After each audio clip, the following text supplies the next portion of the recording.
Eu vou abrir aqui agora, o nosso o nosso material para que a gente possa fazer uma rápida introdução, né, do que nós temos, então, enquanto processo de formação. Todos estão vendo, né? Abriu aí para todos e todas? Sim, abriu, Alessandra. Ótimo, então, ótimo. Sim. Então, o curso ele tem como objetivo fortalecer os processos de formação de articuladores, assessores e equipes locais da Sexta Semana Social Brasileira para gerar e potencializar novas lideranças e referências, especialmente com a atuação eclesial, né?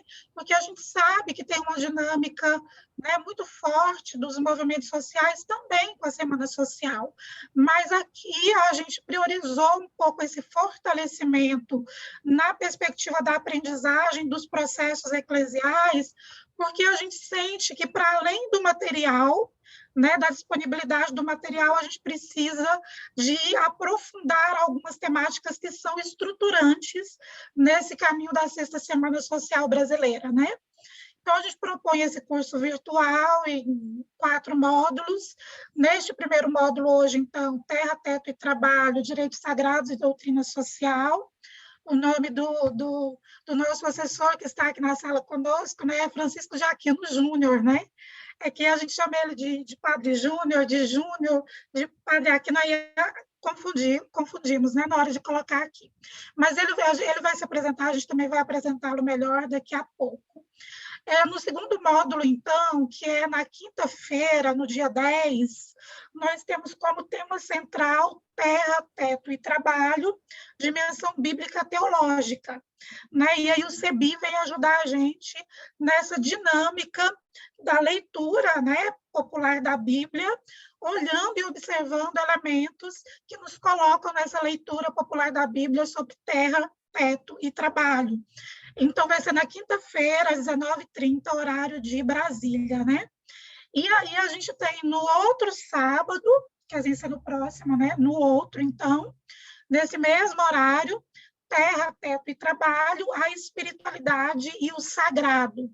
Então, aqui a Thea, né, a irmã Thea vai contribuir conosco, ela já tem contribuído, né, nessa dinâmica de terra, teto e trabalho e espiritualidade, e ela vai, então, conosco socializar, fazer um processo de formação um pouco mais profundo.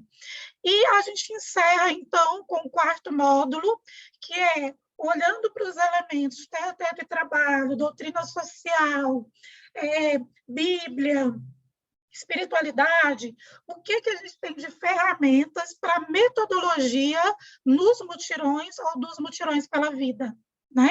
Porque a gente tem um guia orientador, um guia metodológico, um caminho sistematizado, mas a gente entende que tem ferramentas que ela nos apareceu agora, recentemente, com essa dinâmica virtual. Então, a gente também já conseguiu organizar um caminho de metodologias e ferramentas pedagógicas para a realização dos mutirões pela vida, e que a gente vai trabalhar de maneira muito concreta nesse último módulo, e eu vou estar com vocês, né, trabalhando a partir de um programa que a gente um programa de formação, né, que a gente organizou, trabalhar, então, essa dinâmica da metodologia, dos materiais, compreender melhor como é que se utilizam os materiais, que o material ele também tem um caminho, né, metodológico. Então, são esses 4 módulos que, de maneira geral, nós estamos fazendo. É muito importante dizer que o nome do curso carrega a palavra multiplicadores, né? E não é só o nome do curso, o objetivo é que cada uma aqui possa multiplicar a proposta, né? Então, com materiais, com ferramentas, né, percebendo quais são os assessores que tem nas temáticas, mas, de fato, fazer com que um enraizamento, que foi o que o Dom Valdeci falou, chegue, de fato, nas paróquias, nas dioceses, nas pastorais, nos movimentos, e, para isso, a gente precisa de capacitar as pessoas, criar processos organizativos que cheguem, então, na Semana Social. Para dizer que a Semana Social, então, ela iniciou no início do ano passado, né, em março de 2020, iniciamos e imediatamente nos demos de cara com a pandemia, né, que inclusive tem né, avançado muito, mas que a gente assumiu uma dinâmica virtual até que a gente consiga se encontrar nos mutirões presenciais, né? O nosso tempo de ir com a Semana Social era até o final de 2022. Nós fizemos uma reunião no mês passado e uma reflexão nos coloca para terminar a Semana Social em 2023, tendo em vista que a gente tem mais tempo para trabalhar e para fazer com que os mutirões realmente aconteçam com as pessoas, né, fazendo a escuta das pessoas e elaborando o projeto popular que a gente quer como resultado final, de uma maneira que seja realmente inclusiva e que todas as pessoas participem, né? Então, sem mais delongas, eu vou agora convidar o nosso assessor, que também tem contribuído com a Semana Social aqui, né, nos espaços de formação, né, com texto, né, que eu enviei para vocês agora recentemente, e que nós também vamos divulgar aqui no site da SEBS, que também está disponível lá, né? Então, o Padre Júnior fez conosco, fez para a gente, né, para o caminho de reflexão, um artigo muito interessante sobre terra, teto de trabalho, direitos sagrados, né? Por isso que a gente também coloca esse como tema deste primeiro módulo. E ele vai se apresentar, então, melhor, e desde já a gente agradece, Padre Júnior, por sua disposição, por sua acolhida e pela possibilidade da gente aprender com você. Oi, só uma coisa. Pode? Pode, claro. É porque o texto que você mandou no meu abriu, só foi essa mesma propaganda. O mesmo material abriu 2 vezes. Aí a gente mandou de novo no e-mail, mas eu vou colocar aqui também, tá bom? O link. Boa tarde. Boa tarde. Fiz uma minha inscrição, mas não recebi também. O Paulo que me enviou. Quem é que está falando? É o Júnior, da Diocese de Caxias. Júnior, você coloca aqui no chat seu nome completo, para a gente ver, tá bom? Tá bom, então. Obrigado. Eu também só recebi o material porque o Gil me enviou agora também, mas até então estava nem conseguindo entrar porque não estava achando o link. Então, faz o seguinte, quem não recebeu, porque tem e-mail de Hotmail que voltou, quem não recebeu poderia colocar aqui no chat o nome completo e a gente dá esse retorno, tá bom? Vamos lá, Padre Júnior, com você. Então, boa tarde, Alessandra, boa tarde, pessoal das várias regiões do Brasil, uma alegria a gente estar juntos. Obrigado pelo convite. Essa nossa primeira reflexão do curso está mais centrada na dimensão propriamente espiritual, teológica, do compromisso da Igreja com a luta pela justiça, com a colaboração com os movimentos populares. Certamente, todos nós envolvidos na pastoral social somos desafiados a tentar compreender os processos sociais em que a gente está envolvido. Se a gente pensa concretamente aí no tema da Semana Social, é um desafio enorme para a gente entender a situação fundiária do país, no campo e na cidade. É um desafio enorme entender a situação do mundo do trabalho hoje, cada vez mais precarizado, com formas muito sutis, modernas e sofisticadas de exploração. Ou se a gente toma os grandes eixos da Semana Social e entender a lógica e o funcionamento da economia no mundo, entender a situação de insegurança alimentar planejada e tornada política de Estado, entender o processo de esvaziamento e destruição das democracias formais das nossas sociedades, isso exige um esforço gigantesco. Ainda mais compreender também toda essa situação, as iniciativas, as experiências locais, os esforços de construção de alternativa. Então, isso exige muito de nós. Mas, como igreja, tem um outro aspecto que a gente precisa considerar, ou seja, além de tentar compreender toda essa situação e os processos de resistência, de luta e de construção de alternativa, a gente se enfrenta com uma questão que é de saber se isso tem mesmo a ver com a nossa fé. Até que ponto isso é algo próprio da igreja ou é algo que não tem a ver propriamente com a igreja. E isso não é uma questão menor, porque disso depende, em boa medida, a legitimidade do envolvimento da igreja com esses processos. Ou seja, se a luta por terra, teto e trabalho, sintetizando aí as grandes lutas por direito, não é algo constitutivo da fé e da missão da igreja, então não tem por que a igreja se envolver com isso, e o envolvimento da igreja com essas questões pode ser até um desvio de sua missão.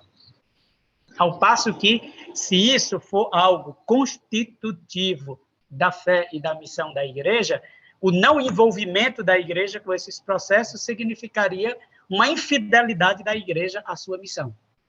Então, por isso, essa reflexão nossa de hoje é muito importante para a ação pastoral da igreja, vinculada a todas essas lutas por terra, teto e trabalho, e é um pouco esse o tema que quero refletir com vocês nessa tarde. Vocês me escutam bem aí? Está tranquilo? Sim, está. Sim. Ok. Então, minha gente, todos nós, com certeza, já enfrentamos nas comunidades, nas paróquias, nas dioceses onde a gente está, a sensação de indiferença a essas questões, e, inclusive, reação explícita de que isso não é tarefa da igreja. E quem se envolve com isso, normalmente é acusado de se dedicar ao social e não ao espiritual, como se o espiritual fosse de outro mundo, fosse de outra ordem. Tanto que o Papa Francisco tem chamado a atenção para a dificuldade de compreender isso na igreja, e dizendo que quando ele mesmo fala dessas questões, dizem que o Papa é comunista. Na exortação apostólica sobre o chamado à santidade no mundo atual, falando de ideologias que mutilam o coração do Evangelho, no número 101, o Papa Francisco diz que apresenta como uma dessas ideologias que mutilam o coração do Evangelho o erro de pessoas que na igreja vivem suspeitando do compromisso social dos outros, considerando como algo superficial, mundano, secularizado, imanentista, comunista, populista, ou então relativizam isso como se houvesse outras coisas mais importantes, como se interessasse apenas uma determinada ética ou um arrazoado que eles defendem. E em outros documentos ele tem insistido muito nisso. Daí porque, volto a insistir, é muito importante a gente ter claro que, tratando dessas questões, nós não estamos nos desviando da fé, mas nós estamos vivendo a fé de um modo muito consequente na sociedade e no mundo em que a gente vive. E a razão para isso, a gente pode encontrar de uma forma muito simples, por exemplo, nos escritos de João, no Evangelho, nas cartas de João, que falam de Deus como amor e falam da comunhão com Deus como participação no amor divino que se vive no amor ao irmão. Deus é amor e só conhece a Deus quem ama. Portanto, o amor, a vivência do amor, é a forma concreta de participar da vida divina. Não há outro caminho. A filiação divina se vive na fraternidade com o amor. O amor é aquilo que nos torna afins com Deus. E o amor, que deve ser vivido com todos, mas que deve ser vivido de modo particular com o caído à beira do caminho, com os pobres, os necessitados, os que sofrem na sociedade. É por isso que, de alguma forma, mesmo quando tentam tornar isso algo secundário na vida da igreja, não tem como se livrar completamente, porque teria que jogar fora toda a escritura, toda a revelação, porque é assim que Deus se mostra, como amor e que estabelece comunhão na vivência do amor fraterno e que tem como prova de fogo o compromisso com os caídos na beira do caminho, com os pobres e marginalizados. O próprio Papa João Paulo II lembrava na exortação apostólica Novo Milênio, no início do Novo Milênio, que, falando do amor cristão, né? Ele diz, é certo que ninguém pode ser excluído do nosso amor, mas, segundo as palavras inequívocas do Evangelho, há na pessoa dos pobres uma especial presença de Cristo, obrigando a igreja a uma opção preferencial pelos pobres. E nessa opção preferencial pelos pobres, diz ele, a igreja mede sua fidelidade de esposa de Cristo.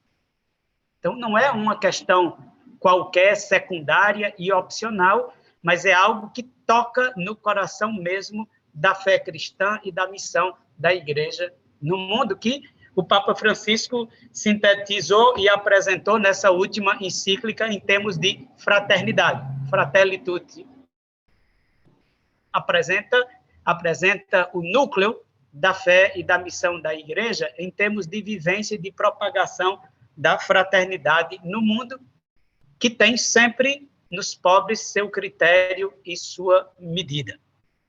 Agora, é claro que se a gente olha na história da igreja, o compromisso da igreja com os pobres, a forma tem variado muito. Em geral, a forma mais comum é aquela ligada à assistência a necessidades imediatas dos pobres. Isso é algo que a gente vê em toda a história da igreja e é algo que muitos grupos na igreja desenvolvem, no auxílio aos idosos, aos doentes, na distribuição de alimentos, e isso é algo muito importante que responde a necessidades imediatas. No entanto, no mundo moderno, foi se tornando cada vez mais claro que a pobreza e essas situações de marginalidade não são questões pontuais, nem são questões casuais, mas é fruto de uma forma de organizar a sociedade que produz uma multidão de pessoas excluídas das condições materiais básicas de sobrevivência, e diante dessa situação, aí a percepção de que a assistência imediata, necessária, importante, evangélica, não é suficiente. É preciso avançar na busca de transformar essa situação social que produz miséria, sofrimento e marginalidade, e isso vai ter repercussão enorme na forma de enfrentar as situações de pobreza e de marginalização social, tanto do ponto de vista social e político mais amplo, quanto do ponto de vista da ação da igreja. Então, eu queria, nesse contexto, trazer presente dois aspectos. Por um lado, chamar a atenção para a consciência disso na igreja, dessa dimensão estrutural da pobreza e da marginalização social, que exige mais do que assistência imediata, que exige empenho pela transformação da sociedade, e, em segundo lugar, chamar a atenção para a compreensão que a igreja foi desenvolvendo da forma de colaborar nesse processo de transformação da sociedade. Então, minha gente, como disse já a modo de introdução, a gente acompanha e identifica em toda a tradição da igreja serviços aos pobres e necessitados. Isso não é nenhuma novidade. Isso marca toda a tradição bíblica, isso está muito forte nas primeiras comunidades, e isso se constata ao longo de toda a história da igreja, tanto que o Papa Bento XVI, na encíclica Deus é Amor, chega a dizer e recordar que a caridade é uma dimensão essencial da igreja. Tão essencial quanto o anúncio da palavra e a celebração dos sacramentos. Que assim como a igreja não pode descuidar do anúncio da palavra e da celebração dos sacramentos, não pode descuidar do serviço da caridade. No entanto, como disse, ao longo do século XX, com o desenvolvimento das ciências sociais, foi crescendo a consciência de que pobreza e marginalização não são uma questão pontual nem casual, mas está ligada à forma de organização político, econômica e social de uma sociedade, que concentra riqueza, que produz miséria, que faz com que alguns acumulem tantos. Hoje, se você pensar, 1% tem mais riqueza do que 99% de toda a população mundial. Então, produz essas situações, gera desigualdade. Isso faz com que não seja suficiente o socorro e a assistência imediata que uma pessoa ou um grupo pode fazer, mas seja necessário envolvimento em processos que visem a transformação da sociedade. Não basta a caridade no sentido assistencial, é preciso intervir na economia, é preciso intervir na política, é preciso intervir na justiça. A gente encontra indícios disso já na Escritura, com a denúncia dos profetas aos reis, aos ricos, o salário não pago dos trabalhadores, o direito das viúvas pisada nos tribunais, as vinhas dos nabotes da vida que são tomadas pelos grandes. A gente encontra indícios disso na tradição da igreja, na defesa da função do destino universal dos bens, da política como arte do bem comum, mas é, sobretudo, no contexto da Revolução Industrial, da situação dos operários, da organização da classe operária, que vai crescendo essa consciência de que pobreza, miséria, opressão, marginalização é produzida socialmente.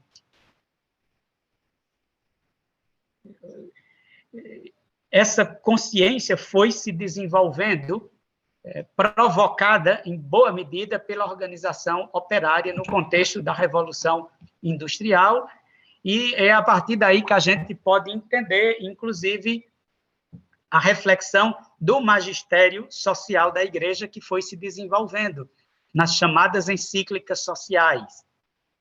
A primeira delas, que nós celebramos agora há 130 anos, a Rerum Novarum, do Papa Leão XIII, sobre a situação operária, no contexto da Revolução Industrial, da superexploração dos operários, do capitalismo nascente e da expansão dos movimentos socialistas, uma encíclica que, se por um lado combate o socialismo e defende a propriedade privada, por outro lado se confronta com o liberalismo,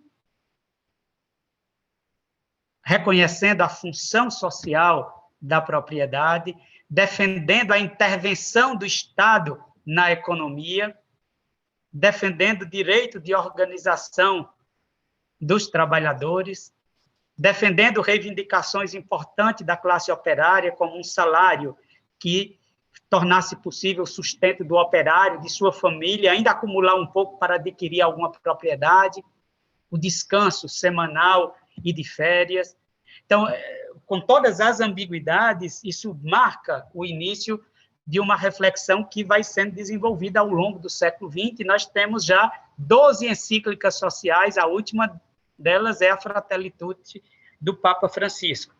Mas essa reflexão social extrapola o nível da assistência caritativa e toca no problema das relações de produção, nas relações de trabalho, na política econômica, na intervenção do Estado na economia, nas relações internacionais, ajudando a compreender que a forma de organizar a sociedade, as relações entre capital e trabalho, a organização da atividade econômica, as relações internacionais podem estar mais ou menos de acordo com o evangelho, a ética, a moral, e por isso a igreja não pode ficar indiferente, vai se desenvolvendo toda uma reflexão social e teológica sobre essa situação, que vai ser fortalecido com o Concílio Vaticano II e a Constituição Pastoral Gaudium et Spes, que vai mostrar como nada do humano é indiferente à igreja, e a igreja tem que se envolver com todos esses processos humanos para fazer com que a luz do evangelho, o fermento do evangelho, possa atuar na sociedade, de modo que a sociedade possa ser organizada segundo o evangelho. Na América Latina, essa consciência vai se desenvolver ainda mais a partir da Conferência de Medellín, vai desencadear todo um processo de inserção da igreja na sociedade, nas organizações populares, na defesa dos pobres e marginalizados, na luta por direitos. Uma referência muito importante para nós vai ser a Conferência de Medellín. Aí vai se falar de estruturas injustas, de violência institucionalizada, de pecado social. É toda uma consciência que vai se desenvolvendo de modo especial na Igreja da América Latina, de que as estruturas econômicas e políticas hegemônicas dominantes são contrárias ao evangelho, por isso são pecaminosas, e de que é preciso transformar as estruturas da sociedade.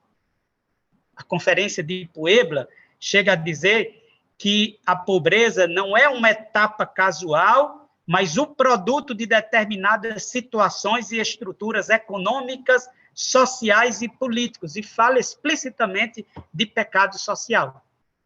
Essa reflexão da Igreja da América Latina vai repercutir no magistério papal, quando vai aparecer, por exemplo, já na Evangelii Nunciandi, quando o Papa Paulo VI vai falar de um nexo fundamental entre evangelização, promoção humana, desenvolvimento e libertação. Papa João Paulo II, na encíclica Solicitudo Rei Socialis, fazendo uma leitura teológica do mundo moderno, fala explicitamente de estruturas de pecado, que diz que precisam ser mudadas e transformadas em estruturas de solidariedade. Depois, o compêndio de doutrina social da igreja vai falar claramente de pecado social, de estruturas de pecado que precisam ser transformadas e superadas por estruturas de solidariedade. Nesse contexto, vai falar explicitamente de caridade social e política. É um número muito importante no compêndio de doutrina social da igreja, os números 207 e 208, que vai dizer que é um ato de caridade não apenas o socorro imediato que se faz a uma pessoa necessitada, mas também a luta pela transformação da sociedade. É um ato de caridade, o gesto de misericórdia para uma pessoa que está com fome agora. Mas é também um ato de caridade a luta para mudar as condições e as estruturas da sociedade que produzem essas situações de pobreza e de miséria. Paulo VI vai insistir de que a política é uma forma privilegiada de exercício da caridade cristã. E Papa Francisco tem retomado com muita força isso. Tem denunciado fortemente o sistema econômico e insistido na necessidade de mudança estrutural. Esse sistema mata. Precisamos de mudança, e mudança radical. Não é um paliativo, não é um verniz. É mudança radical, porque esse sistema mata. Esse sistema é insustentável. Diz que a desigualdade é a raiz dos males sociais. E, retomando o texto de Bento XVI, lembra que, embora a justa ordem da sociedade e do Estado seja dever central da política, a Igreja não pode nem deve ficar à margem da luta pela justiça. Insiste na dimensão política da caridade cristã, falando de amor civil e política, como uma forma eminente de caridade. E esse amor civil ou político é aquele que toca não nas relações entre indivíduos, não só nas relações entre indivíduos, mas também nas macro-relações econômicas, sociais e políticas. E diz uma coisa que é muito importante, que é difícil chegar nas nossas comunidades. Diante dessa situação de injustiça que a gente vive, não, diz o Papa Francisco, na encíclica Laudato Si, no número 219, não basta que cada um seja melhor.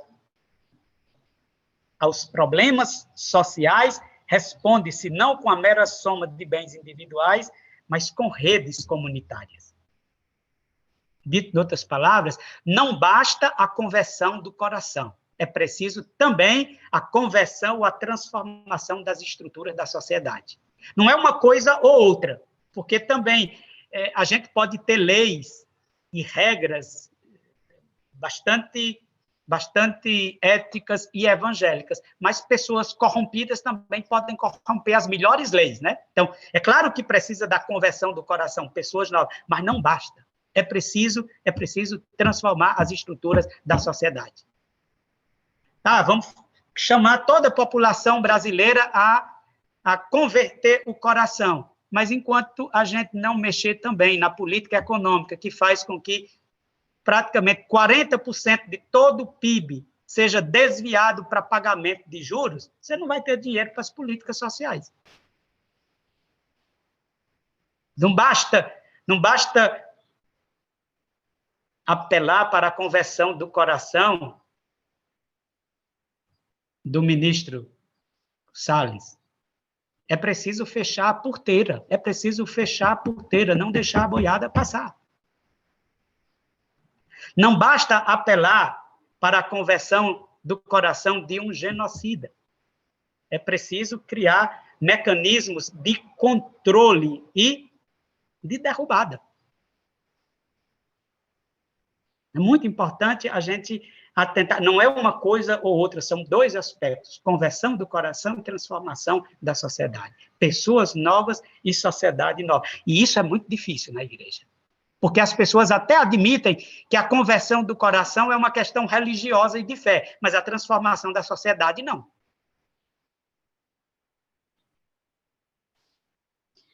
Então, esse, diria, é um aspecto muito importante da consciência eclesial desenvolvida ao longo do século XX, de modo muito particular na Igreja da América Latina.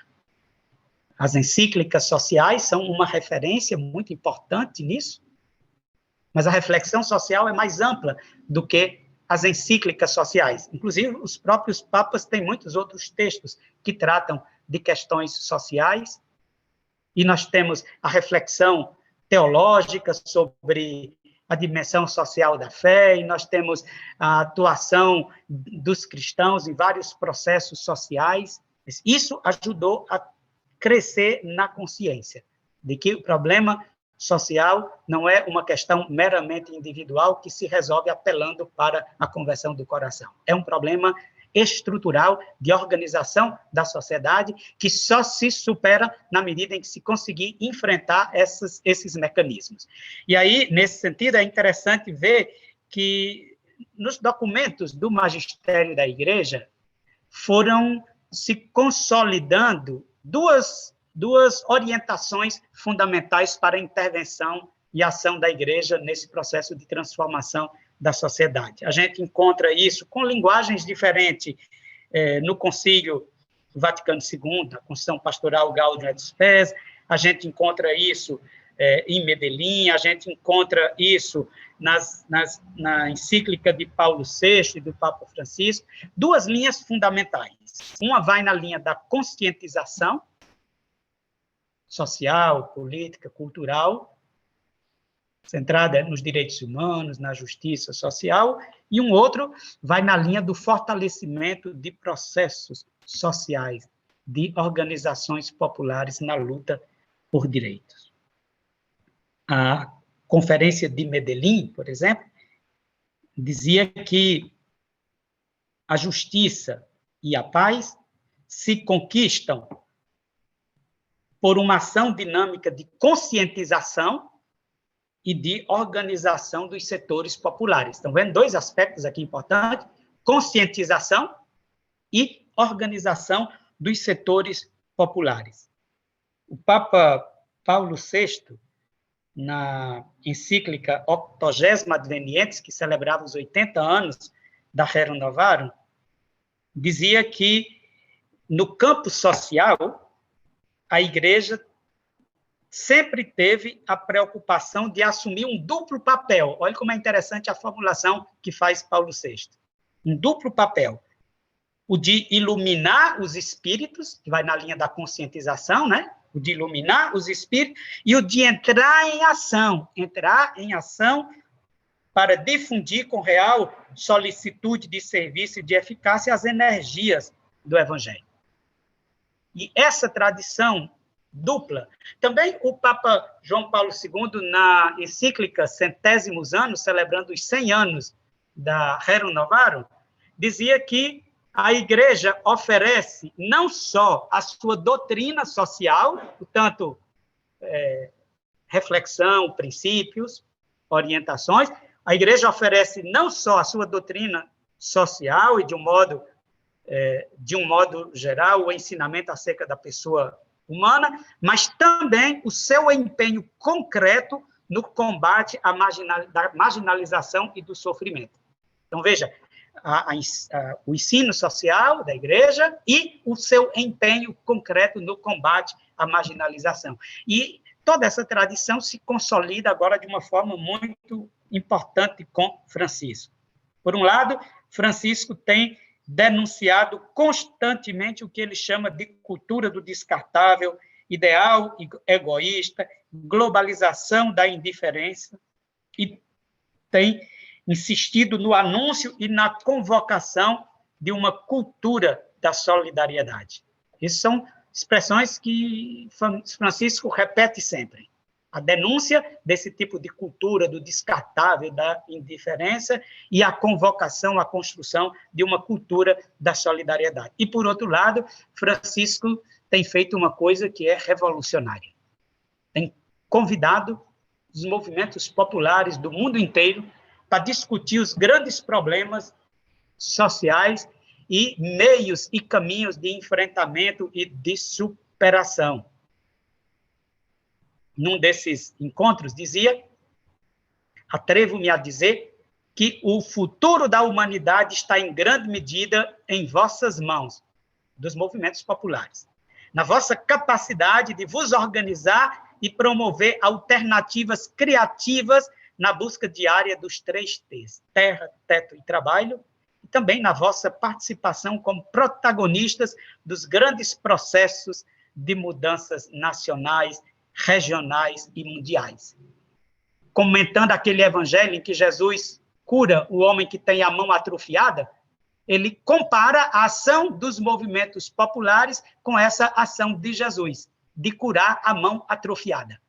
Reconhece a ação dos movimentos populares como uma bênção, como um sinal de Deus no mundo. De modo que a gente poderia dizer que toda essa reflexão e prática social da Igreja, desenvolvida, sobretudo ao longo do século XX, aponta numa dupla direção da ação da Igreja. E isso está presente nesses vários documentos do magistério que eu indiquei, isso está presente nas nossas reflexões, nas pastorais sociais, nesses processos de envolvimento da Igreja com outras organizações sociais. Que eu diria um duplo aspecto, um aspecto mais cultural e um aspecto social. Por um lado, a Igreja deve denunciar tudo que ofende e destrói a vida humana e o conjunto da criação. A igreja deve mostrar a incompatibilidade entre a fé e toda forma de injustiça, preconceito, discriminação e banalização da vida humana. Deve ser defensora radical e incondicional dos direitos humanos. Deve sensibilizar a sociedade para situações de injustiça e sofrimento e ajudar a compreender as causas da pobreza e marginalização social.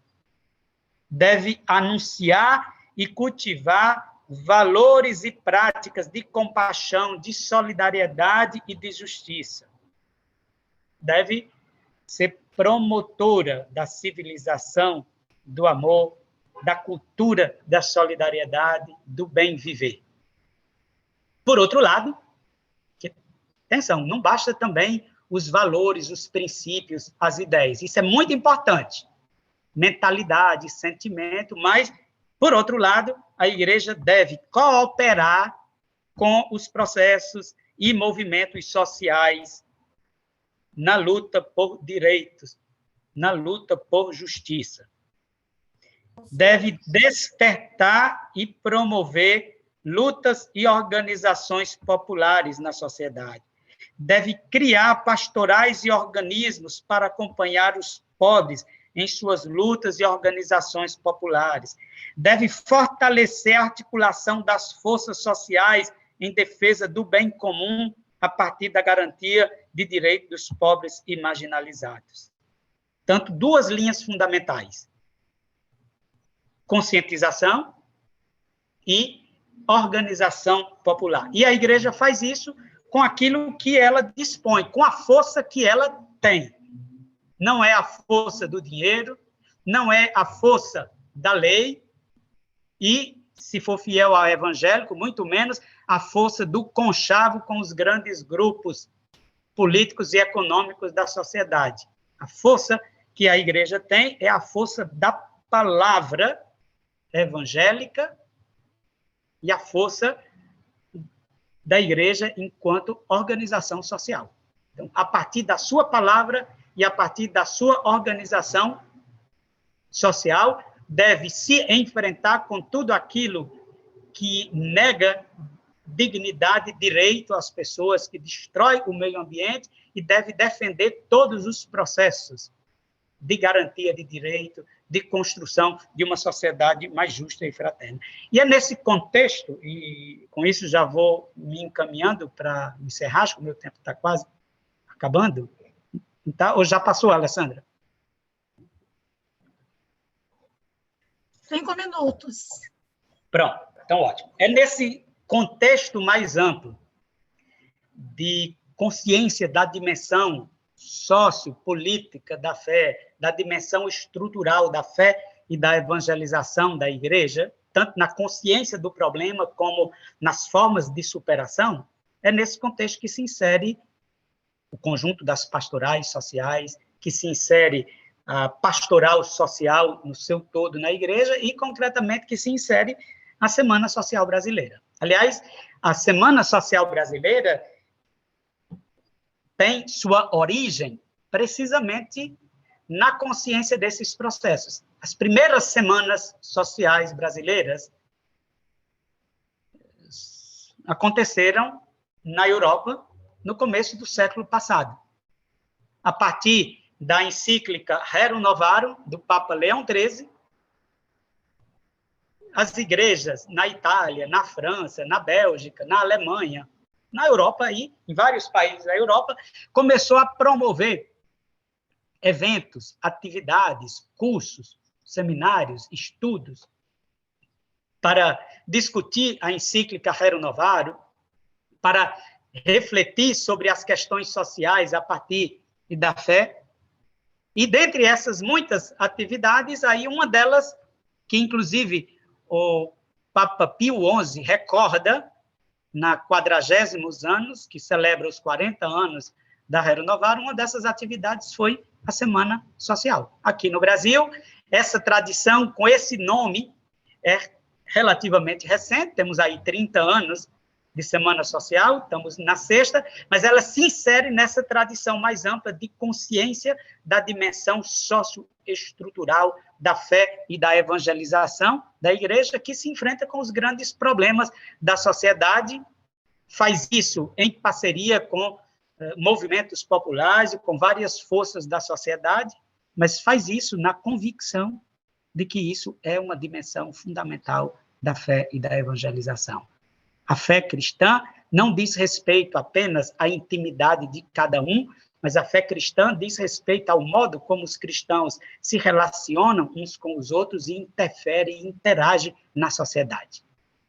E a forma como a sociedade, assim como é contra o evangelho ter ódio, matar, ofender o outro, é contra o evangelho organizar a sociedade de tal modo que uns poucos gatos pingados acumulem toda a riqueza e a imensa maioria da população viva em condições precárias ou subhumanas. Que é contra o evangelho um tipo de política que se desenvolve para favorecer as elites, que é contra o evangelho uma cultura, uma mentalidade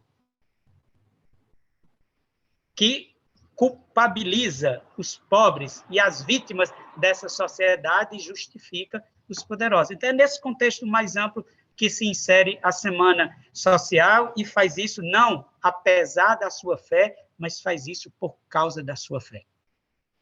Temos que assumir com muita convicção de que nos engajamos nesses processos sociais, não apesar da fé, mas por causa da fé. Que nós somos igreja enquanto nos comprometemos com esse processo social.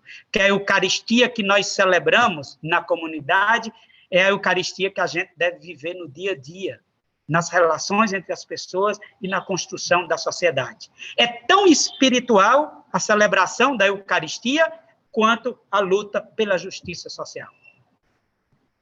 A gente precisa superar essa dicotomia entre fé e vida. Não se trata nem de unir fé e vida, porque não existe fé abstratamente. A fé é um modo de viver a vida. É viver a vida na lógica da fraternidade e do amor, porque é o que nos torna afins com Deus.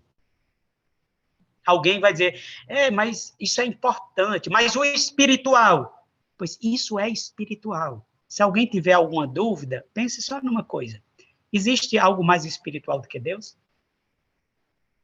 Existe algo mais espiritual que Deus? Pois se Deus é amor, não existe nada mais espiritual do que o amor. Por isso, a vivência do amor fraterno nas relações entre as pessoas e na organização da sociedade é o que há de mais espiritual, de mais santo. Por isso que, ao nos engajarmos num mutirão pela vida, nós não nos desviamos da fé. Nós nos pomos naquilo que constitui o centro da fé, que é a comunhão com Deus, que se vive na fraternidade com os irmãos. Não há comunhão com Deus à margem da humanidade sofredora. Ninguém chega a Deus à margem da humanidade sofredora. A Deus só chegamos todos juntos, com nossas dores, nossas lutas e nossas esperanças. Então, queria trazer essas reflexões, mas no sentido de ajudar a gente a compreender o caráter, a dimensão estritamente espiritual, eclesial, da semana social, da pastoral social e das lutas sociais como um todo. E não precisa ter o nome de Deus para dizer que é espiritual, não. Onde reina o amor, onde reina a justiça, Deus aí está. Deus está... Muitos que vivem aí com Deus acima de tudo, nós sabemos quem é esse Deus que está acima de tudo. É o próprio tirano, é o próprio genocida, porque ele sempre coincide com suas políticas genocidas. O Deus de Jesus, que é amor, que é fraternidade e justiça, se deixa encontrar na vivência da fraternidade, na luta pela justiça. Eram um pouco esses aspectos que queria trazer para provocar essa nossa reflexão sobre a dimensão espiritual, pastoral, eclesial da Semana Social Brasileira,